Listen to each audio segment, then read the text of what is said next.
Assalamualaikum warahmatullahi wabarakatuh. Halo semuanya, perkenalkan nama saya Rudaina Syukri dengan nomor induk mahasiswa 250153625067.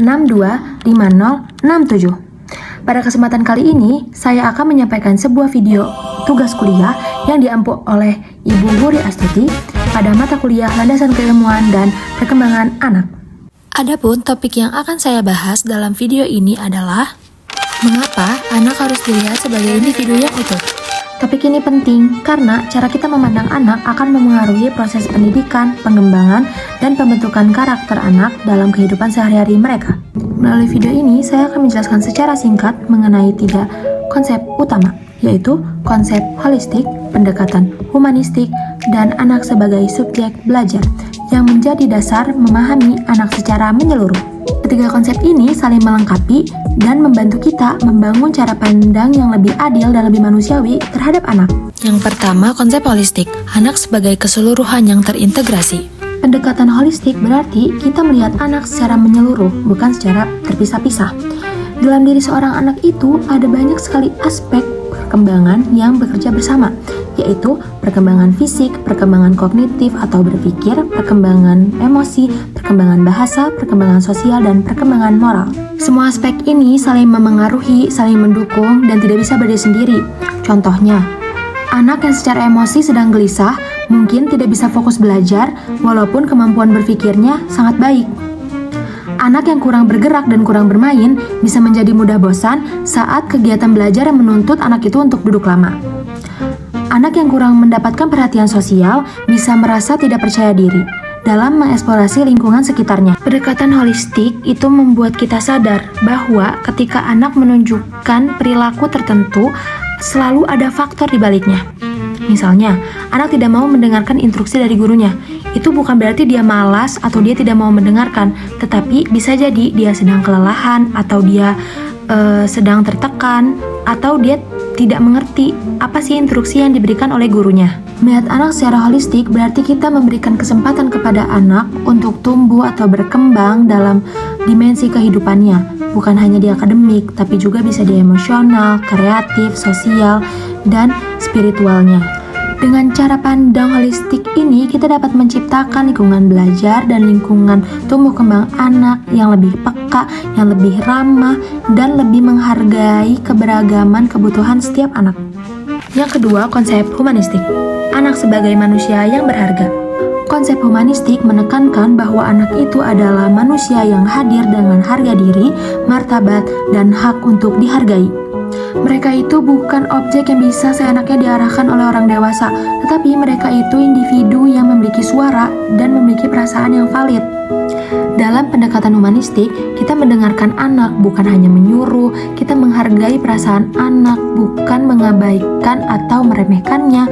Kita memberi anak kebebasan dalam berekspresi, termasuk saat mereka ingin berpendapat atau memilih hal yang mereka sukai.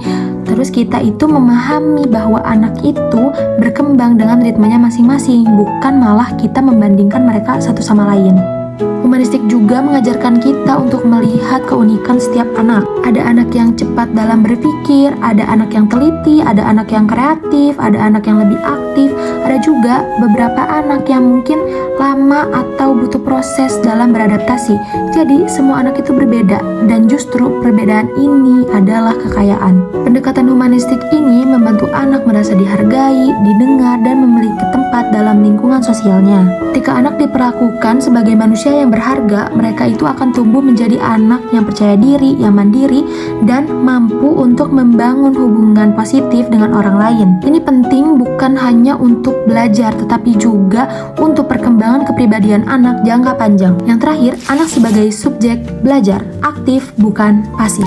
Konsep ketiga ini melihat anak sebagai subjek belajar, bukan objek belajar, yang artinya adalah mereka itu bukan hanya sekedar menerima informasi atau melaksanakan instruksi, tetapi mereka itu pelaku utama dalam memahami dunia. Anak itu adalah pembelajar alami karena mereka itu suka bertanya, penasaran, suka ingin menyentuh, mengamati, meniru, dan mereka itu suka belajar dari pengalaman langsung. Ketika anak dianggap sebagai subjek pembelajaran, kita itu memberi mereka kesempatan untuk mengambil peran aktif dalam kegiatan, mengambil keputusan sederhana, bertanya dan berdiskusi, bereksperimen, dan belajar dari kesalahan. Contohnya misalnya anak-anak lagi ngebangun bangunan dari balok, terus rubuh. Alih-alih kita ngebenerin, harusnya kita tuh bertanya, kenapa sih menurut kamu ini tuh bisa rubuh? Nah, pertanyaan kayak gini tuh itu ngajak anak buat berpikir kritis, bukan cuma ngikutin instruksi dari gurunya. Melihat anak sebagai subjek belajar juga membantu kita untuk melihat dan menghargai proses, bukan hanya melihat hasil. Kita juga di sini tidak hanya fokus pada benar salah atau gagal berhasil, tapi juga kita melihat bagaimana anak berpikir, anak bereksplorasi, anak mencoba dan belajar sepanjang proses itu. Jadi, mengapa sih anak itu harus dilihat sebagai individu yang utuh? Karena mereka itu berkembang secara menyeluruh, memiliki martabat sebagai manusia, dan memiliki kemampuan untuk belajar secara aktif. Pendekatan holistik membantu kita untuk memahami keutuhan diri anak. Pendekatan humanistik membantu kita untuk menghargai perasaan, suara, dan keunikannya.